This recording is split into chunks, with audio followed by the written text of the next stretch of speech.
அனைவருக்கும் உற்சாகமான இனிய காலை வணக்கம். இன்றைய நாள் ஜூலை 10, 2024 ஆனி 26ஆம் நாள் புதன்கிழமை.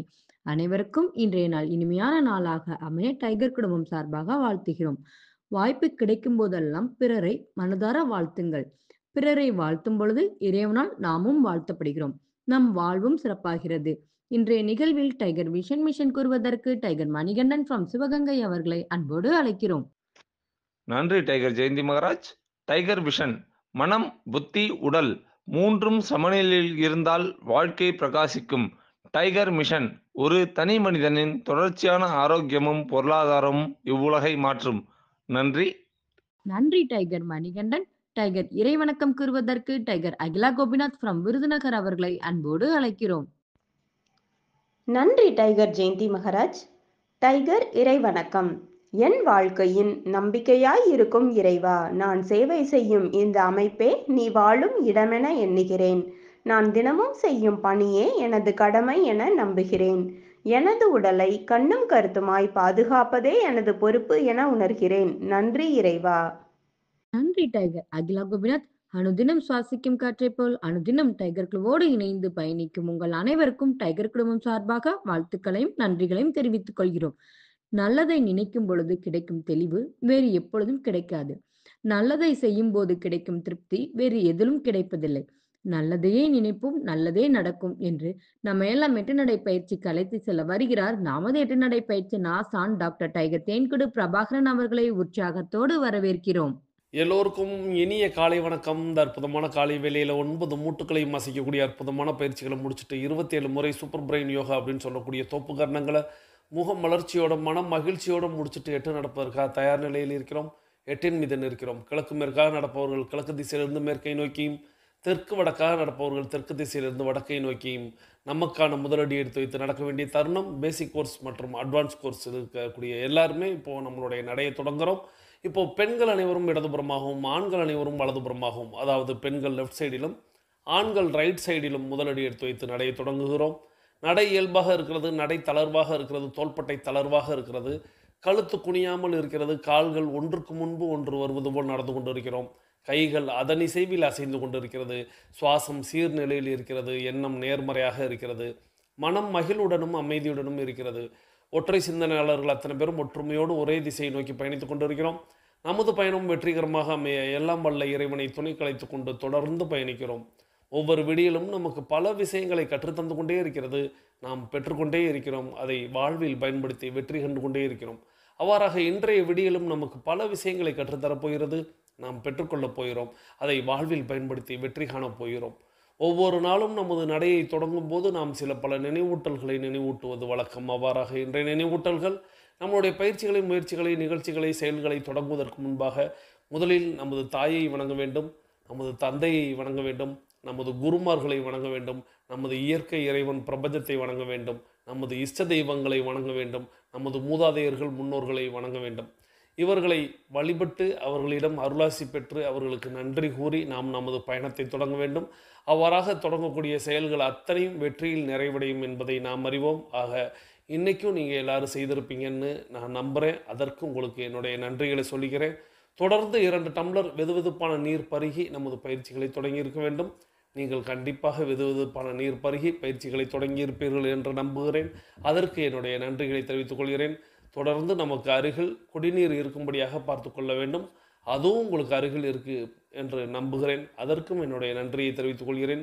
நம்மை இணைத்து வைத்த சகோதர சகோதரிகளுக்கும் நாம் இணைத்து வைத்த சகோதர சகோதரிகளுக்கும், அதாவது நம்ம ஒருத்தவங்க இணைச்சி வச்சுருப்பாங்க, நாம் பல பேரை இணைச்சி வச்சுருப்போம். அவங்களையெல்லாம் நம்மளுடைய அகக்கண்ணில் கொண்டு வந்து அவர்களது குடும்பம் மகிழ்ச்சியோடும் ஆரோக்கியத்தோடும் செல்வ வளங்களோடும் இருக்க வேண்டும்.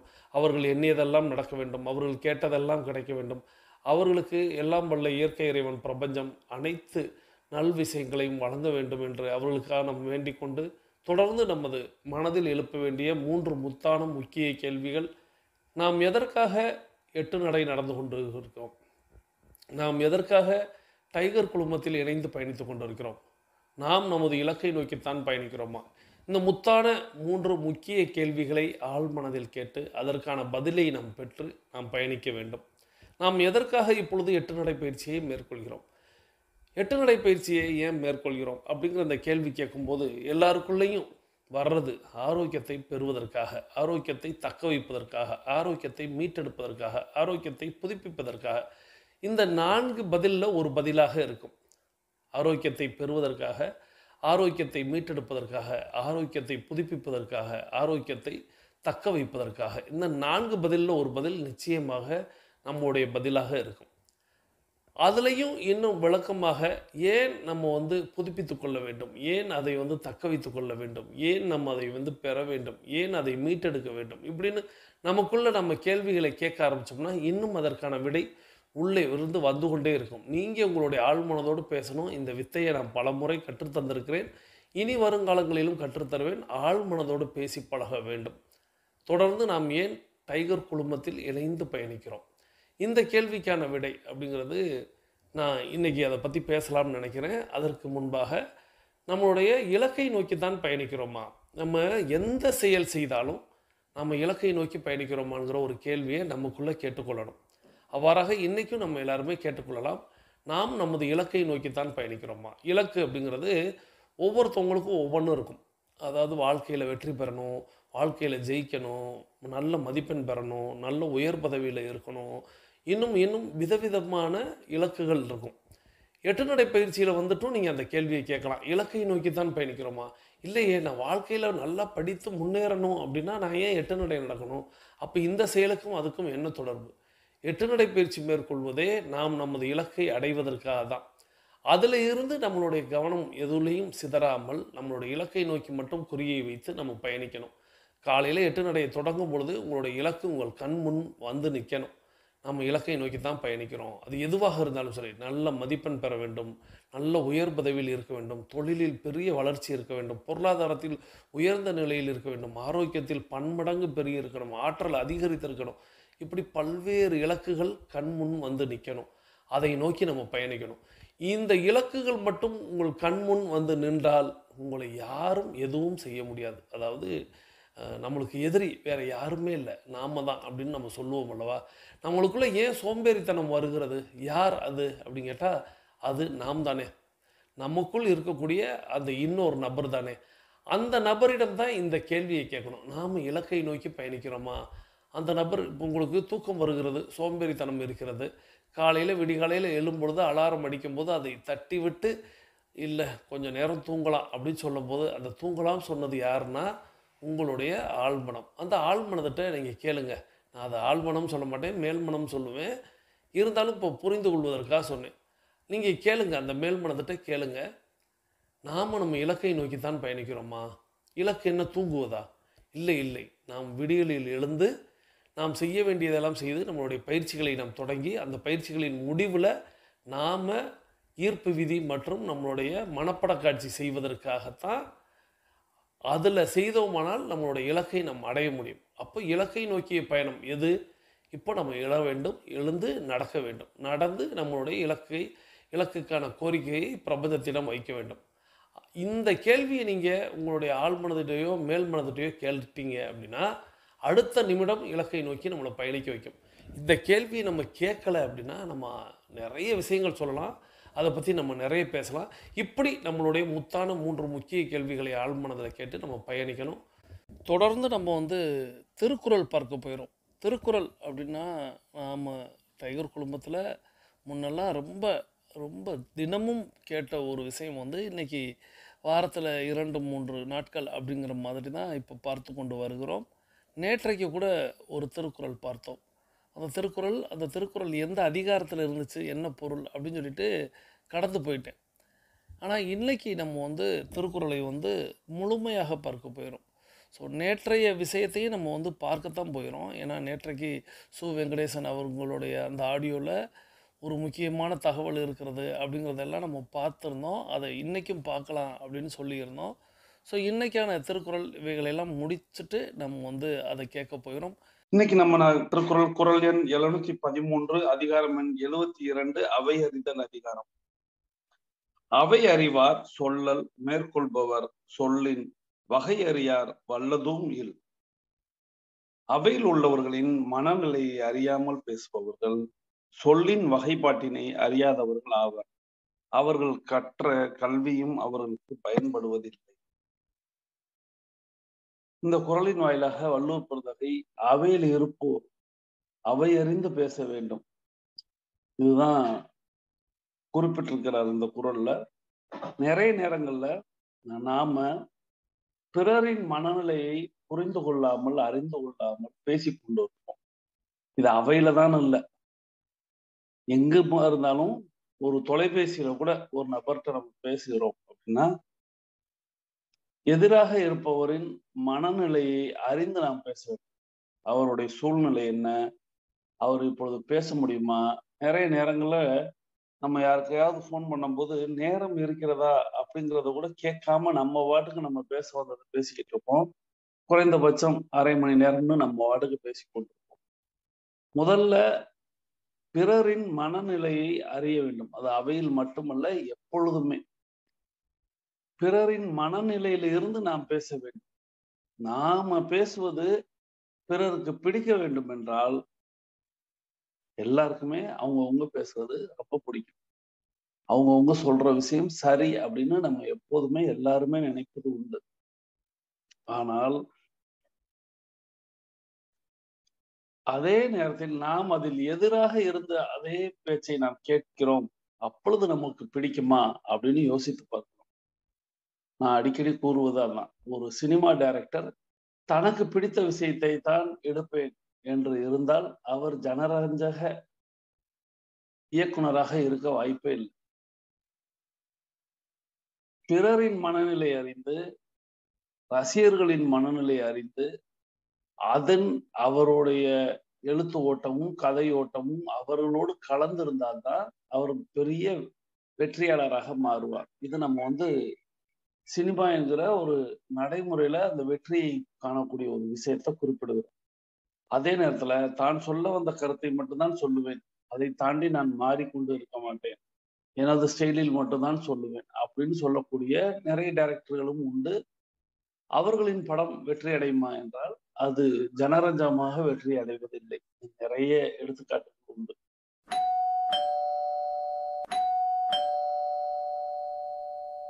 ஆக பிறரின் மனநிலை அறிந்து, பிறரின் நிலையை அறிந்து நம்ம எப்பொழுதுமே பேச வேண்டும். அங்கதான் பேச்சாளருக்கு அது ஒரு மிகப்பெரிய தகுதி அப்படின்னு குறிப்பிடுவாங்க. சோ அந்த மாதிரி நிறைய பேச்சாளர்கள் நம்மளை கட்டி போட்டுருவாங்க. எவ்வளவு நேரம் பேசுறாங்க, நம்ம எவ்வளவு நேரம் கேட்டுக்கொண்டிருக்கோம் அப்படிங்கிற சில நேரங்கள்ல நம்ம மெய் மறந்துருப்போம். அந்த மெய் மறந்து பேசக்கூடிய அந்த நம்மளை அந்த நிலைக்கு கொண்டு வந்த அந்த பேச்சாளர் அப்படிங்கிறவரு அவையில் இருப்போருடைய நிலை அறிந்து பேசிக் கொண்டிருப்பார். அவையில் இருப்போர் யார், எந்த வயதினர், அவர்களுக்கு என்ன தேவை, அவர்களுடைய சூழல் என்ன, அவர்களுடைய வாழ்க்கை முறை என்ன, அவைகளை எல்லாம் தெரிந்து வைத்திருந்து அவர் பேசுவதனால்தான் அவர் அந்த சூழலை நம்மளை அந்த சூழலில் கட்டி போட்டு வைத்திருப்பார். இது அந்த பேச்சாளருடைய திறமை. அவ்வாறாக நிறைய பேச்சாளர்கள் உண்டு. நாமே நிறைய பேச்சாளர்களுடைய குரல்ல மயங்கி அப்படியே நம்ம கேட்டுக்கொண்டிருந்த சம்பவங்கள் எல்லாம் உண்டு. நமக்கும் இப்ப நிறைய பேர் நினைவுக்கு போயிருப்பாரு. அப்படிப்பட்ட பேச்சாளர்கள் அப்படிங்கிறவங்க உண்மையிலேயே வரப்பிரசாதம் அப்படிங்கிற மாதிரி குறிப்பிடுவாங்க. ஸோ பேச்சு அப்படிங்கிறது நான் ஏற்கனவே அடிக்கடி குறிப்பிடுவேன். மனித இனத்துக்கு மட்டுமே உலகத்துல எத்தனையோ ஜீவராசிகள் உண்டு. அதில் மனித இனத்துக்கு மட்டுமே அந்த பேசும் திறமையை இயற்கை கொடுத்திருக்கிறது. ஆக ஒரு மனிதன் என்றால் அவன் பேச வேண்டும். அந்த பேசும் திறமையிலும் பிறர் ரசிக்கும்படியாக பேச வேண்டும். அப்போ அதுக்கு பெரிய சூட்சமம் அப்படின்னு சொல்லக்கூடிய ஒரு விஷயத்தை வள்ளுவர் இந்த குறள்ல குறிப்பிடுகிறார். என்னன்னா, பிறரின் மனநிலை அறிந்து பேசுறது. இவ்வளவுதான், ரொம்ப சிம்பிளா. இது எப்பொழுதுமே நாம நம்ம இடத்துல இருந்து பார்த்து கீழே இருக்கிறவங்களை பார்த்து பேசக்கூடாது. கீழே இருக்கிறவங்க இடத்துல இருந்து நம்ம பேசுவது சரியானு நம்ம பார்த்தோம்னா நிச்சயமாக வெற்றி பெறலாம். சோ எல்லாரும் பேச கற்றுக்கொள்வோம், பேசுவோம். அது மனிதனுக்கே உண்டான ஒரு தகுதி. அந்த தகுதிக்கான திறமையை எல்லோரும் வளர்த்து கொள்வோம் அப்படிங்கிறதை குறிப்பிட்டு நன்றி. நம்ம குறள் எண் 713 அதிகாரம் எண் 72 அவை அறிதல் அதிகாரம் பார்த்தோம். அவை அறிவார் சொல்லல் மேற்கொள்பவர் சொல்லின் வகை அறியார் வல்லதும் அப்படிங்கிற அந்த திருக்குறளின் வாயிலாக வள்ளுவர் பெருந்தகை நமக்கு ஒரு விஷயத்தை குறிப்பிடுகிறார். நன்றி. இந்த அற்புதமான திருக்குறளை நமக்கு படைத்து சென்ற தெய்வீக புலவர் வள்ளுவர் பெருந்தகையை மனதில் நினைத்து அவருக்கு மானசீக நன்றிகளை தெரிவித்துக் கொண்டு, உங்களுக்கு பிடித்த ஒரு பேச்சாளர் நிச்சயமாக இருப்பாங்களா அல்லவா? அந்த பேச்சாளரின் பெயரை நீங்கள் குறிப்பிடலாம். எத்தனை பேருக்கு எத்தனை விதமான பேச்சாளர்கள் இருக்கிறார்கள் என்பதை இன்னைக்கு நானும் தெரிஞ்சுக்கிற போது உங்களை கட்டி போட்ட அந்த பேச்சாளரின் பெயரை நீங்க குறிப்பிடலாம். தொடர்ச்சியாக நம்ம நகைச்சுவை கேட்க போகிறோம். அந்த காலத்துல உட்கார வச்சு பரிமாறினாங்க. இன்னைக்கும் இலையில உப்பை வைக்கிறாங்க, சீனியை வைக்கிறாங்க. நீங்க என்ன வேணா வைங்க, உட்கார வச்சு பரிமாறுங்கயா. பரிமாறிட்டு உட்கார வைக்கிறது என்ன பண்பாடு சார்? எல்லா கல்யாண வீட்டுல இன்னைக்கு போய் பாருங்க, இலைய வச்சு எல்லா பலகாரத்தையும் வச்சுட்டு அதுக்கப்புறம் போங்க கொட்டிக்கோங்க அப்படிங்கிறாங்க. இன்னொரு பஃபே சிஸ்டம், எல்லாம் தட்டெடுத்துட்டு பரிதாபமா போய் வரிசையில் நின்றுட்டு இருக்காங்க பிச்சைக்காரங்க. சைட்ல போய் வாங்கிடுறாங்க, கூடால புகுந்து சண்டை போட்டுக்கிட்டு இருக்காங்க. நான் தான் முத வந்தேன், எங்க சித்திக்கு இடம் போட்டு வச்சிருக்கேன் அப்படின்னு. மிளகு ரசம் வைத்து கொடுத்தோம் இல்லையா, அப்பளம் பொரிச்சு கொடுத்தோம் இல்லையா. எந்த குழந்தை இன்னைக்கு அப்பளம் கேக்குது? இல்ல நூடுல்ஸ் கேட்டுட்டு உட்காந்துருக்குங்க. நூடுல்ஸ் வந்ததுக்கு அப்புறம் இடியாப்பம் காணாம போச்சா இல்லையா? ஃப்ரைட் ரைஸ் வந்ததுக்கு அப்புறம் பழைய சோறு காணாம போச்சா இல்லையா?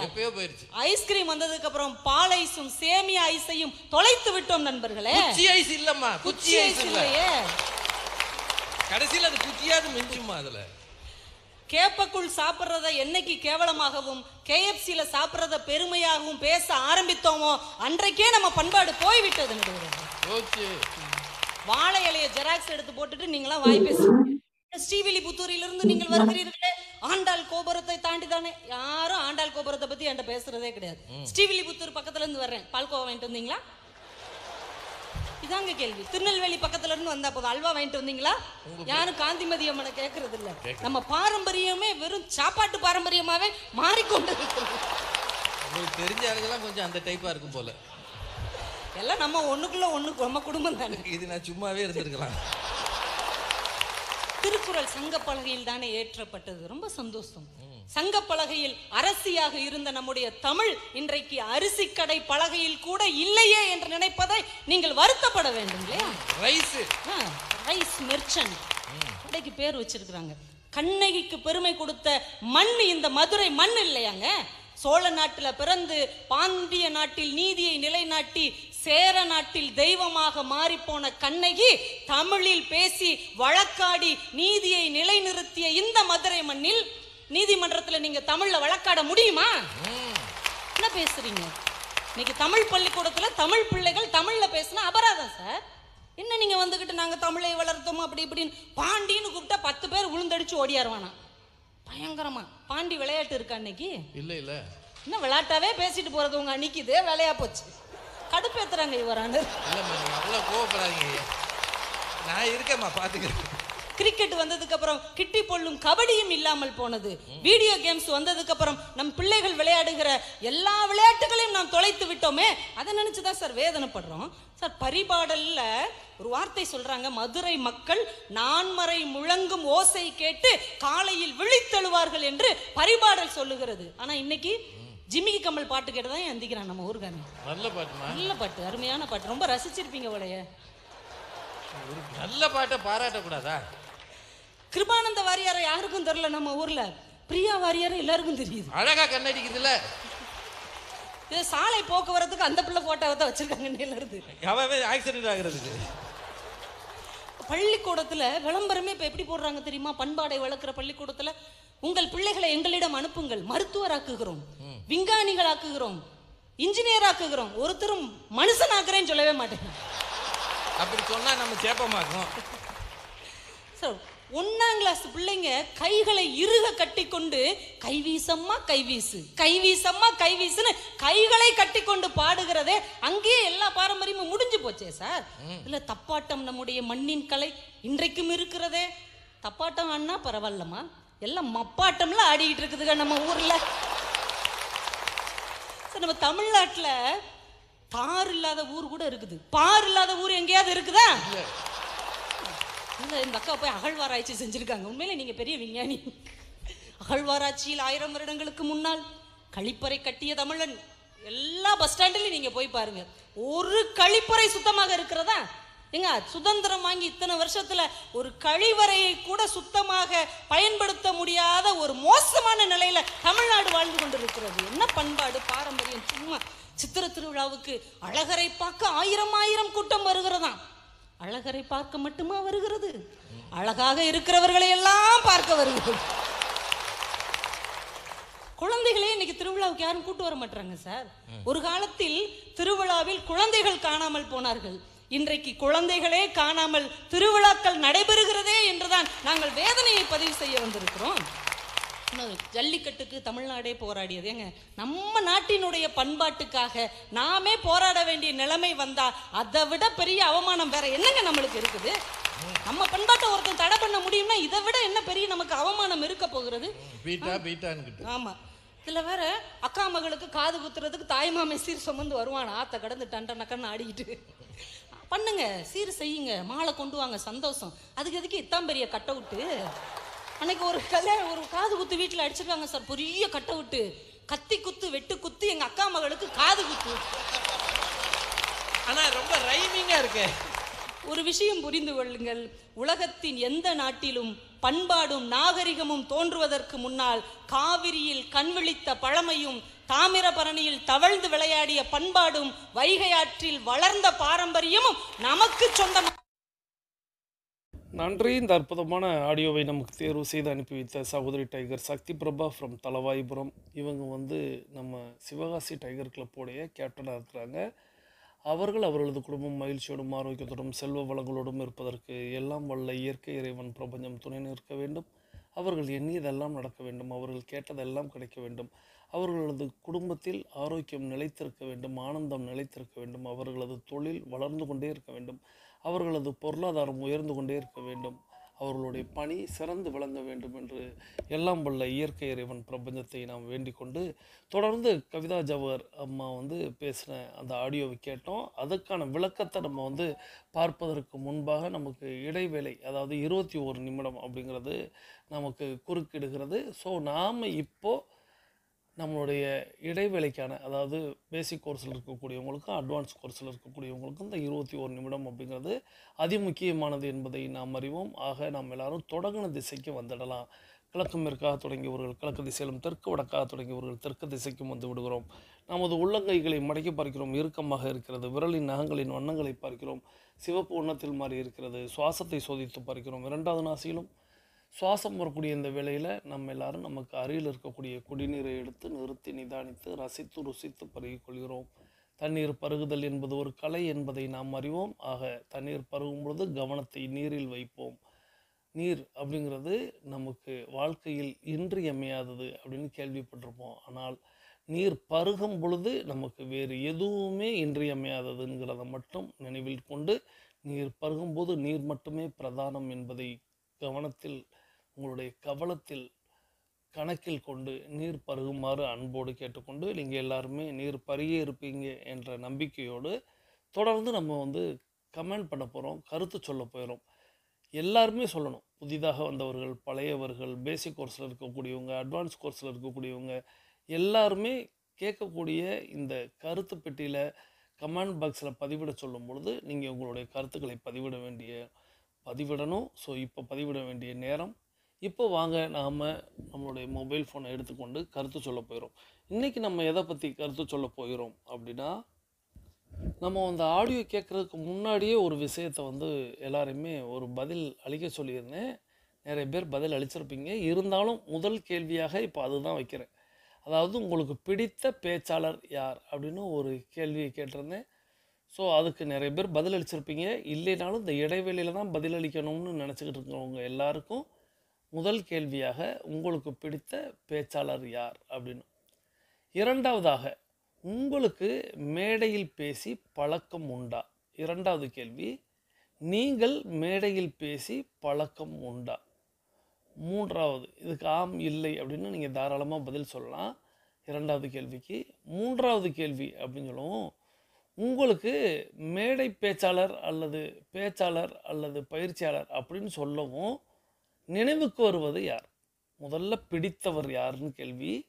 உங்களுக்கு பிடித்த பேச்சாளர் யார் அப்படிங்கிறதும். 2வது, நீங்கள் மேடையில் பேசிய அனுபவம் உண்டா? 3வது, உங்களுக்கு பேச்சாளர் என்றவுடன் நினைவுக்கு வருவது யார்? பிடிக்கிறது வேற, நினைவுக்கு வருவது வேற. ஸோ இந்த 3 கேள்விக்கும் விடையளித்து, இதுதான் கேள்விகள் உங்களுக்கு புரிஞ்சிருக்கும். உங்களுக்கு மிகவும் பிடித்த பேச்சாளர் யார்? 2வது, நீங்கள் மேடையில் பேசிய அனுபவம் உண்டா? 3வது, பேச்சாளர் என்றவுடன் உங்களுக்கு நினைவுக்கு வருவது யார்? இந்த 3 கேள்விகளுக்கும் விடையளித்து கொண்டு பேசிக் கோர்ஸில் இருக்கக்கூடிய சகோதர சகோதரிகள், நீங்கள் இப்போ அஃபர்மேஷன் விசுவலைசேஷன் செஞ்சுட்டு மீதி இருக்கக்கூடிய ஆடியோவை கேளுங்க. அட்வான்ஸ் கோர்ஸில் இருக்கக்கூடிய நாம் எல்லாரும் நமக்கான நேரம் தொடங்க போகிறது. ஸோ பேசிக் கோர்ஸில் இருக்கிறவங்களுக்கு நம்மளுடைய வாழ்த்துக்களை தெரிவித்து, ஏன்னா அஃபர்மேஷன் விசுவலைசேஷன் பண்ண போகிறாங்க. ஸோ அவங்க எண்ணியது நடக்கட்டும், கேட்டது கிடைக்கட்டும்னு வாழ்த்திட்டு வாங்க அட்வான்ஸ் கோர்ஸில் இருக்கக்கூடிய நாம் எல்லாரும் நம்மளுடைய நடையை தொடங்கலாம். இப்பொழுது ஆண்கள் அனைவரும் இடதுபுறமாகவும் பெண்கள் அனைவரும் வலதுபுறமாகவும், அதாவது ஆண்கள் லெஃப்ட் சைடிலும் பெண்கள் ரைட் சைடிலும் முதலடி எடுத்து வைத்து நடையை தொடங்குகிறோம். நடை இயல்பாக இருக்கிறது, நடை தளர்வாக இருக்கிறது, தோள்பட்டை தளர்வாக இருக்கிறது, கழுத்து குனியாமல் இருக்கிறது, கால்கள் ஒன்றுக்கு முன்பு ஒன்று வருவது போல் நடந்து கொண்டு இருக்கிறோம். கைகள் அதன் இசைவில் அசைந்து கொண்டிருக்கிறது. சுவாசம் சீர்நிலையில் இருக்கிறது. எண்ணம் நேர்மறையாக இருக்கிறது. மனம் மகிழ்வுடனும் அமைதியுடனும் இருக்கிறது. ஒற்றை சிந்தனையாளர்கள் அத்தனை பேரும் ஒற்றுமையோடு ஒரே திசையை நோக்கி பயணித்துக் கொண்டிருக்கிறோம். நமது பயணம் வெற்றிகரமாக அமைய எல்லாம் வல்ல இறைவனை துணை கலைத்து கொண்டு தொடர்ந்து பயணிக்கிறோம். தொடர்ந்து கவிதாஜ் அவர்களுடைய குரல்ல வந்து அந்த நகைச்சுவை கேட்டோம். அந்த நகைச்சுவையில முதல் விஷயமாவே நம்மளுடைய பாரம்பரிய முறை அப்படிங்கிறதெல்லாம் இன்னைக்கு காணாமல் போய் கொண்டு அப்படிங்கிற ஒரு விஷயத்துல ஆரம்பிச்சாங்க. இலை போட்டு அமர வைத்து இலை போட்டு அதன் மீது உணவு பரிமாறி நம்மளை வந்து கவனித்த இந்த உலகம் இப்ப இலையில எல்லாத்தையும் பரிமாறிட்டு அதுக்கப்புறம் தான் டைனிங் ஹாலுக்குள்ளே விடுறாங்க. போய் எந்த இலையை வேண்டுமானாலும் எப்படி வேண்டாலும் உட்காந்துக்க அப்படிங்கிற மாதிரி ஒரு ஆடு மாட்டு கூட்டத்தை திறந்து விடுவது போல திறந்து விடுகிறார்கள் அப்படிங்கிறத குறிப்பிட்டாங்க. ஸோ இன்னைக்கு வந்து எல்லா பாரம்பரியத்தையும் நாம் வந்து அழித்து கொண்டே வருகிறோம் அப்படின்ட்டு கேப்பை கூழ் சாப்பிடுவது கேவலம் என்று KFCயில் போய் உட்கார்ந்துக்கிட்டு செல்ஃபி எடுத்து போடுறதுதான் பெருமை என்ற நிலையில் நாம் இருந்து கொண்டிருக்கிறோம். அவங்க அந்த ஐஸ்கிரீம்ல ஆரம்பிச்சவர் வந்து குச்சி ஐஸ் முதற்கொண்டு காணாமல் போயிடுச்சுன்னு சொன்னார். பாரம்பரியத்தை மறப்போம் அப்படிங்கிறது தான் மிகப்பெரிய கொள்கையாக இருக்கிறது இன்றைய சமுதாயத்தில். பாரம்பரியத்தை மீட்டெடுப்போம் அப்படிங்கிறது நம்மளுடைய கொள்கையாக இருக்கிறது. ஆனால் வெளியில் இருப்பவர்களுடைய கொள்கை என்னவென்றால் பாரம்பரியத்தை மறப்போம் அப்படிங்கிற மாதிரி குறிப்பிடுறாங்க. ஸோ நிறைய நேரங்கள்ல நம்ம மூதாதையர்களை எல்லாம் எண்ணி பார்க்கும் பொழுது இன்னைக்கும் உட்கார்ந்து கோள்கள் எத்தனை அப்படின்னா அது வந்து தொலைநோக்கியே இல்லாத அந்த காலத்துல எவ்வாறாக வந்து கோவில்கள்ல வந்து நவகிரகங்கள் வைத்திருந்தார்கள் 2000 ஆண்டுகளுக்கு முன்பாக, இன்னும் எத்தனையோ 1000 ஆண்டுகளுக்கு முன்பாக கூட நவகிரகங்கள் அப்படிங்கிற ஒரு விஷயத்த கோவில்களில் வைத்திருந்தார்கள். அந்த நவகிரகங்களுக்கு ஒவ்வொரு கிரகத்திற்கும் ஒவ்வொரு நிறம் இருக்கிறது என்பது வரைய அவர்களுக்கு அந்த நிற உடையை வந்து அணிவித்திருந்தாங்க. இன்னைக்கு இத்தனை வசதிகள் இருந்து கூட இப்பொழுது அந்த கோள்கள் இந்த நிறத்தில் தான் இருக்கிறது, இங்கு இருக்கிறது, அவை எல்லாம் சூரியனை சுற்றி வருகிறது அப்படிங்கிற ஒரு விஷயத்தெல்லாம் இன்னைக்கு உள்ள விஞ்ஞானம் கற்று சொல்லி கொடுக்கக்கூடிய இந்த வேளையில நம்மளுடைய மூதாதையர்கள் முன்னோர்கள் எத்தனையோ ஆண்டுகளுக்கு முன்பாக அது எத்தனையோ ஆண்டுகள் சொல்றதை விட இப்ப நம்ம எடுத்துக்கிட்டோம்னா அந்த திருக்குறளின் வாயிலாக ஒரு 2000 ஆண்டுகளுக்கு முன்பாகவே அத்தனை விஷயங்களுமே எப்படி கற்று வைத்திருந்தார்கள். அவர்களுக்கு ஞானத்தில் கிடைத்ததா அல்லது உலகத்தில் அவர்கள் ஏற்கனவே இந்த மாதிரியான விஷயங்கள் எல்லாம் வாழ்ந்து விட்டார்களா, அது அழிந்து இன்றைக்கு நமக்கு கிடைக்கிறதா அப்படிங்கிற மாதிரி இருக்கு. ஏன்னா ஒரு புஷ்பக விமானம் அப்படிங்கிறத குறிப்பிடுறாங்க. எப்போ ரைட் பிரதர்ஸ் கண்டுபிடிச்சது இப்ப அப்படின்னு நம்ம சொல்லிக்கிட்டு இருக்கோம். ஆனா அப்பொழுதே ராவணன் வந்து புஷ்பக விமானத்துல வந்து பறந்தான் அப்படிங்கிறத சீதையை கடத்தி சென்றான். ஏன்னா இந்த கடல் கடந்து ராவணன் என்ற ஒரு மனிதன் கடல் கடந்து சீதையை கடத்தி செல்கிறான். ஆனால் ராமன் என்ற ஒரு இறைவன் அந்த கடலுக்கு பாலம் விட்டு தான் அங்க போக வேண்டியதாக இருக்கிறது அப்படிங்கிற மாதிரி ஒரு குறிப்பிடுவாங்க. சோ விஞ்ஞானம் எந்த அளவுக்கு இருந்திருக்கிறது அப்படிங்கிற ஒரு ஆச்சரியம் நமக்குள்ள எப்பொழுதுமே இருந்து கொண்டு இருக்கிறது. விஞ்ஞானம் இருந்திருக்கும். இன்னும் என்ன சொல்றாங்க அப்படின்னா இப்ப இருக்க டெக்னாலஜியை வந்து நம்ம பெருசா இந்த உலகத்துல நம்ம பெருசா சாதிச்சுட்டு தான் நம்ம சொல்றோம். ஆனா உலகம் எப்படி டைனோசர்கள் எல்லாம் அழிந்ததோ அது போல நம்மளுடைய மூதாதையர்கள் கண்டுபிடித்த விஞ்ஞானங்கள் எல்லாம் அழிந்து தான் அந்த உலகம் மீண்டும் பிறந்திருக்கும் போல அப்படிங்கிற அளவுக்கு நிறைய ஆய்வாளர்கள் வந்து கூறுகிறார்கள். ஸோ அந்த பாரம்பரியத்தை அந்த பாரம்பரியத்துல நம்ம மற்ற விஷயங்களை எல்லாம் எதை எடுத்துக்கிறோமோ இல்லையோ, நல்லவைகளை உணவு வகைகளை நாம் உயிர் வாழக்கூடிய நம்மளுடைய உடலை பேணக்கூடிய நல்ல விஷயங்களை நாம் மீட்டெடுக்கிறோம். அதுதான் நம்ம வந்து இன்னைக்கு நடைபயிற்சியில ஆரம்பிச்சு தொடர்ந்து நம்ம வந்து ஒவ்வொரு விஷயங்களையும் கற்று வருகிறோம். ஆனா அது ஃபுல்லா கேவலம் அப்படிங்கிற ஒரு இடத்துல வந்து உலகம் பார்க்கிறதுங்கிற போது ரொம்ப ஒரு ஒரு நல்ல ஒரு நண்பருக்கு நல்ல ஒரு ஆலோசனை நம்ம வழங்கணும் அப்படின்னாலே முதல் விஷயமாக அவங்கள வாக்கிங் போக சொல்லணும். அது வந்து 8 வாக்கு தான் போக சொல்லணும் இல்லை, ஒரு ஸ்ட்ரைட் வாக்கு கூட ஒரு வாக்கிங் போங்க, உடலை பார்த்துக்கோங்க, இரவுல எல்லாம் ரொம்ப நேரம் கண் விழிச்சிருக்காதீங்க. இந்த மாதிரி நம்ம சாதாரணமாக ஒருத்தருக்கு அட்வைஸ் பண்ணணும். இதுதான் இயற்கையா உலகம் முழுவதும் சொல்லப்படக்கூடிய ஒரு விஷயம். ஆனால் அதையே சுகர் பேஷண்ட் தான் நடக்கணும், ப்ரெஷர் பேஷண்ட் தான் நடக்கணும், எனக்கு என்ன அப்படிங்கிற மாதிரி இந்த உலகம் எண்ணிக்கொள்கிறது. 2 கால்கள் இருக்கக்கூடிய அத்தனை நபர்களுமே நடக்க வேண்டும் அப்படிங்கிறத நம்ம போதிக்க வேண்டும். ஏன்னா நேத்து ஒரு சம்பவம் நான் கேள்விப்பட்டேன். அதனாலதான் இந்த விஷயம் எனக்குள்ள வந்து போகுது. என்னுடைய சக நண்பர் வேற ஊர்ல இருக்கக்கூடிய ஒரு நபருக்கு வந்து ஹார்ட் அட்டாக் மூலமா பைபாஸ் சர்ஜரி நடந்திருக்கு. ஸோ வயதுல ரொம்ப சின்ன வயது, ஆனால் இந்த வயதுல பைபாஸ் சர்ஜரி அப்படிங்கிற ஒரு விஷயம் நடந்திருக்கு. ஒரு 20 நாள் ஆயிருக்கு. குணம் அடைஞ்சிருக்கிறார். ஆனா ஆரோக்கியத்தின் பேர்ல அவருக்கு அக்கறையே இல்லாமல் இருந்திருக்கிறது அப்படிங்கிறது கேள்விப்படும் போது ரொம்ப வருத்தப்பட்டோம். நம்மளை சார்ந்த ஒரு நபர், நம்மளுக்கு தெரிந்த ஒரு நபர், ஒரு நண்பர், அவருக்கு நம்ம இந்த விஷயத்தை கொண்டு போய் சேர்க்கலையோ அப்படிங்கிற மாதிரியும், உலகம் நம்ம எதுதான் நல்லதை கொண்டு போய் சேர்த்தா கூட, பாரம்பரியத்தை மீட்டெடுத்து கொண்டு போய் கொடுத்தா கூட, அவர்கள் இந்த உலகத்திற்கு ஏற்றபடி இன்னைக்கு உள்ள நிலைப்படி உணவு முறையும் மற்ற பழக்கங்களையும் பழகி வைத்துக் கொண்டு, அதுதான் சமுதாயத்தில் வந்து அவர்களுக்கு நல்ல பேரை பெற்றுத்தருவது போல இன்றைய சமுதாயத்தினர் வந்து நான் சொல்றது உங்களுக்கு புரிஞ்சிருக்கும்னு நினைக்கிறேன். அந்த பழக்க வழக்கங்கள் தான் நல்ல பழக்க வழக்கங்களாக கருதுகிறது. அதையெல்லாம் செய்தால்தான் நல்லவர்கள் தொழில் முதற்கொண்டு பண்ண முடியுங்கிற மாதிரி சரக்கடிப்பதில இருந்து புகை பிடிப்பதில இருந்துன்னு அந்த பழக்கங்களை அவர்கள் பழகி கொண்டு சிறு வயதிலேயே அவர்களுடைய உடல்நிலையை கெடுத்துக் கொள்கிறார்கள். தயவு செய்து மூதாதையர்கள் சொல்லிக் கொடுத்த விஷயங்களை நாம் மீட்டெடுத்து அதை மட்டும் கடைபிடித்தால் போதும். நம்ம வந்து பழைய முறைக்கு நம்ம போறதில்ல. பழைய முறையில இருக்கக்கூடிய சில முறைகளை இன்றைய நடைமுறைக்கு தகுந்து நாம் மாற்றி வைத்துக் கொண்டோமானால் நம்மளுடைய வாழ்க்கை மற்றவர்களிடத்திலிருந்து கவனிக்கும் போது நாம் 135 வயது வரை வாழ்வதற்கான தகுதி அடைந்திருக்கிறோம் அப்படிங்கிறத இன்னைக்கு நம்ம இந்த பாரம்பரியத்தை மீட்டெடுப்போம் அப்படிங்கிற கவிதா ஜவஹர்லால் அவர்களுடைய அந்த நகைச்சுவை துணுக்குல இருந்து தெரிந்து கொண்டோம். ஸோ முதல்ல நம்ம புரிந்து கொள்ள வேண்டியது எது நல்லது எது கெட்டது என்று பகுப்பாய்வு செய்யக்கூடிய ஒரு தன்மையை வந்து நம்ம எடுத்துக்கொள்ள வேண்டும். அதை நாம் பெற்று இன்னைக்கு உலகத்துக்கு எது தேவை அப்படிங்கிறத நம்ம புரிந்து கொள்ள வேண்டும். முதல்ல சுவர் இருந்தால்தான் சித்திரம் அப்படிங்கிறத புரிந்து கொண்டு இந்த சுவற்றை பாதுகாப்போம் அப்படிங்கிறத இந்த நகைச்சுவை துணுக்கின் வாயிலாக தெரிந்து கொண்டோம். இந்த அற்புதமான நகைச்சுவை துணுக்கு மூலமாக இந்த அற்புதமான கருத்துக்கள் வெளிவர உதவிய நகைச்சுவை துணுக்கை நமக்கு தேர்வு செய்து அனுப்பி வைத்த டைகர் சக்தி பிரபா ஃப்ரம் தலைவாய்புரம் அவர்கள் அவர்களது குடும்பம் நீடோழி வாழ எல்லாம் உள்ள இறைவனை வேண்டிக் கொண்டு தொடர்ந்து நேற்றைக்கு நம்ம வந்து ஒரு ஆடியோ கேட்டிருந்தோம் அல்லவா, சு வெங்கடேசன் அவங்களுடைய ஆடியோவை கேட்டிருந்தோம். அந்த ஆடியோவை பற்றின சில விஷயங்களை வரும் நாட்களில் பார்க்கலாம் அப்படின்னு சொல்லியிருந்தேன். அந்த ஆடியோ உண்மையிலேயே நிறைய பேருக்கு வந்து ஒரு பெரிய திருப்பு முனையாக இருந்தது அப்படிங்கிற மாதிரியும், ரொம்ப பிடிச்சிருந்துச்சு அப்படின்னும் நிறைய பேர் கமெண்ட்டும் பண்ணியிருந்தீங்க, எனக்கிட்ட கருத்தும் பகிர்ந்துருந்தீங்க. மிக்க மகிழ்ச்சி.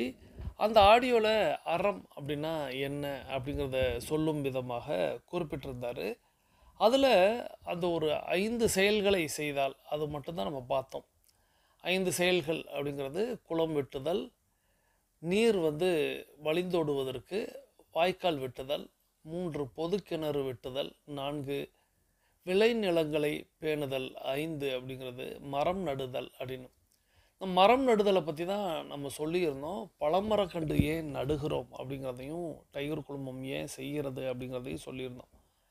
பழமரம் அப்படிங்கிறது மரம் வந்து எல்லாருமே சொல்லுவாங்க. மரம் ஏன் நடணும் அப்படின்னு கேட்டால் எல்லாரும் சொல்லக்கூடியது மழை தரும், நிழல் தரும் அப்படின்னு சொல்லுவாங்க, காற்று தரும் அப்படின்னு சொல்லுவாங்க. ஆனால் மனிதனுடைய ஏன் இந்த உலகத்தோடைய வாழ்வாதாரம் அப்படின்னு ஒன்று சொல்லணும் அப்படின்னா அது வந்து மரம் தான். இந்த மரத்தை வைத்து தான் இந்த உலகம். அவங்க சொன்னாங்க பறவைகள் இல்லைன்னா மனிதன் உயிர் வாழ முடியாது, தேனீக்கள் இல்லைன்னா மனிதன் உயிர் வாழ முடியாது அப்படின்னு சொன்னாங்க. மரங்கள் இல்லைனாலே இவைகள் எல்லாமே உயிர் வாழ முடியாது. இது பறவைகளும் சரி, தேனீக்களும் சரி அப்படின்னு நம்ம எடுத்துக்கொள்ளலாம். மரம் அப்படிங்கிற ஒரு விஷயம் இல்லை என்றால் அப்போ இயற்கை அப்படின்னு நம்ம பார்த்தோம் அப்படின்னா அது முழுமையாக பார்த்தீங்கன்னா நீங்கள் இயற்கை காட்சி அப்படின்னு ஒன்று வரையணும் அப்படின்னாலே மரம் இல்லாமல் நம்மளால் வரைய முடியாது. நேற்றைக்கு கூட நான் வந்து அந்த பஞ்சபூத விஷயங்களை தொட்டுட்டு இல்லை நாளைக்கு இன்னொரு நாளைக்கு பார்க்கலாம் அப்படிங்கிற மாதிரி வந்துட்டேன். ஸோ நீர், நிலம், நெருப்பு, காற்று, ஆகாயம் அப்படின்னு நம்ம வந்து இந்த பஞ்சபூதங்களை கொண்டாடுகிறோம். அதுதான் இயற்கை, அதுதான் இறைவன் அப்படின்னு நாம் வந்து அதை பின்பற்றுகிறோம்.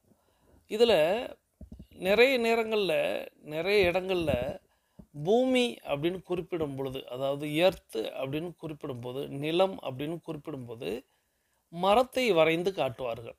ஆனால் இதை மாற்று மருத்துவர்கள் அப்படின்னு சொல்லக்கூடியவங்க ஆகாயத்தை மரத்தோடு மரத்துக்கான சிம்பலாக, அதாவது ஆகாயத்துக்கான சிம்பலாக மரத்தை குறிப்பிடுவார்கள்.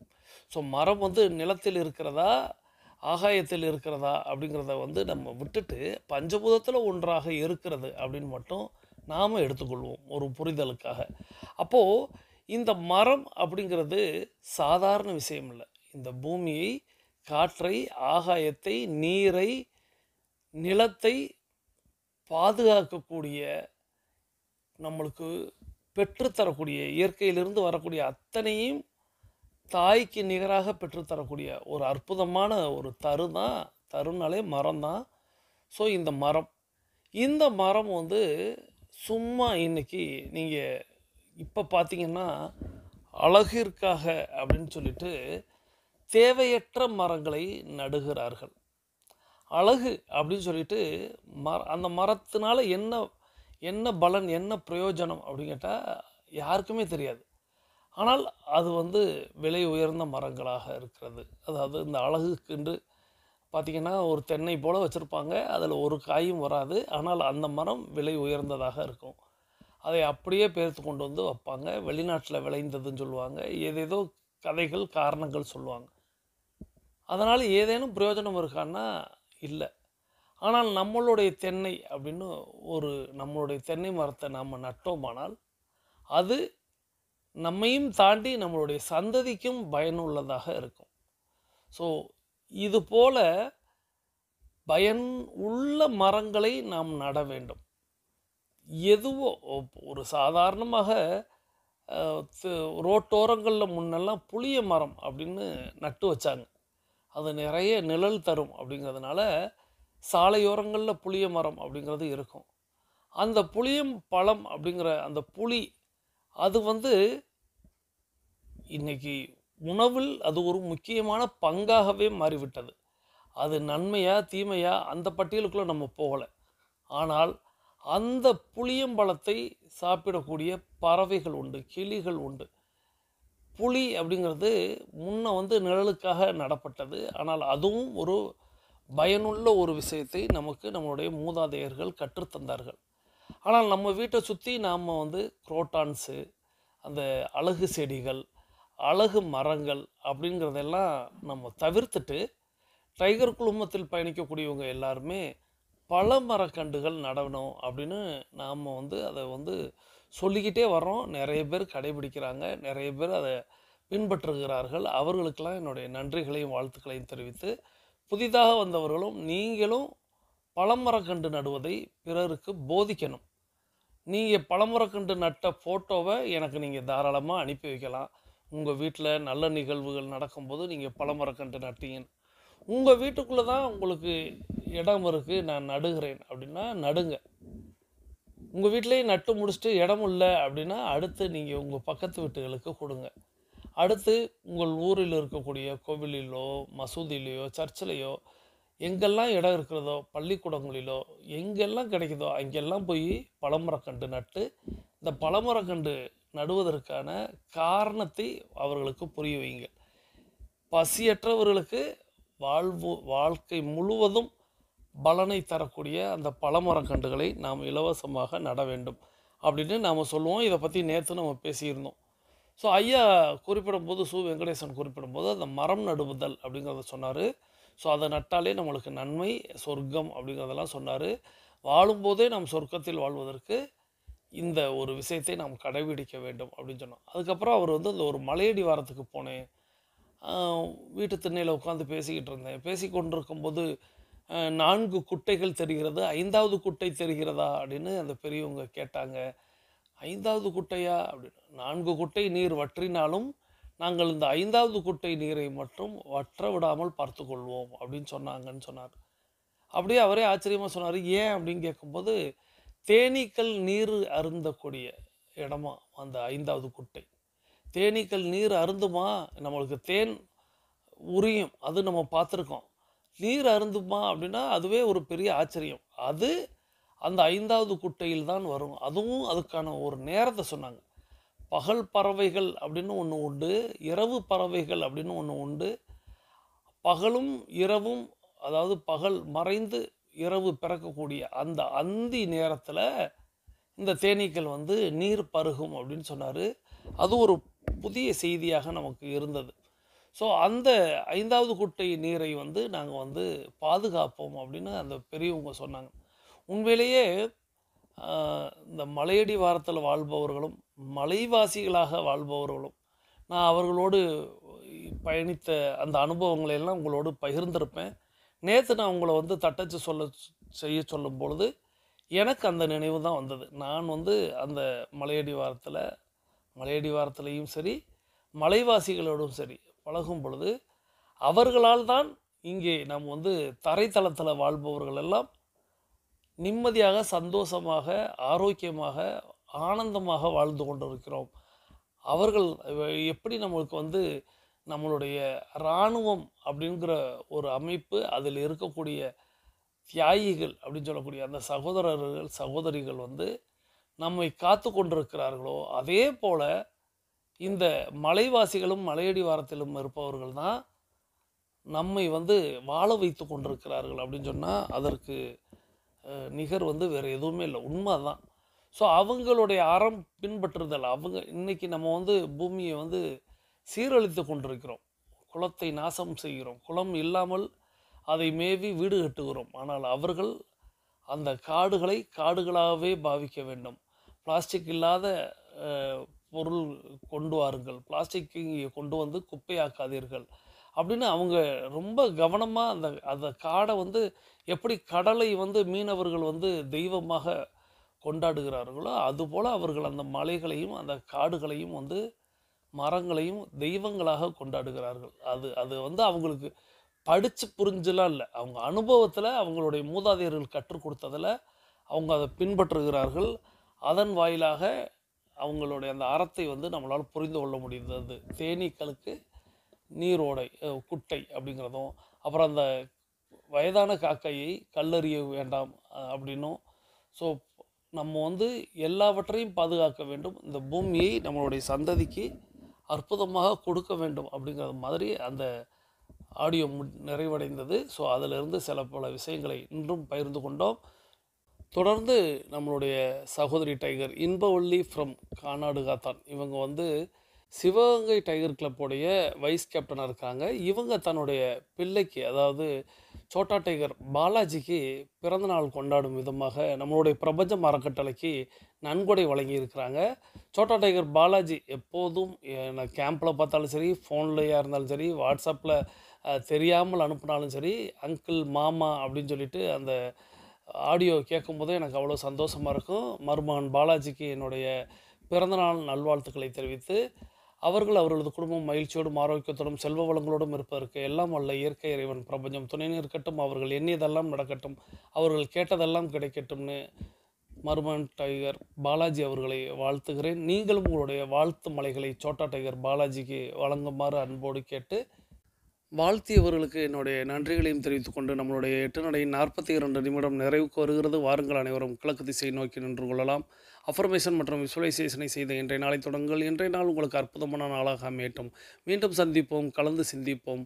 வாழ்க நலத்துடன், வாழ்க வளத்துடன். நன்றி.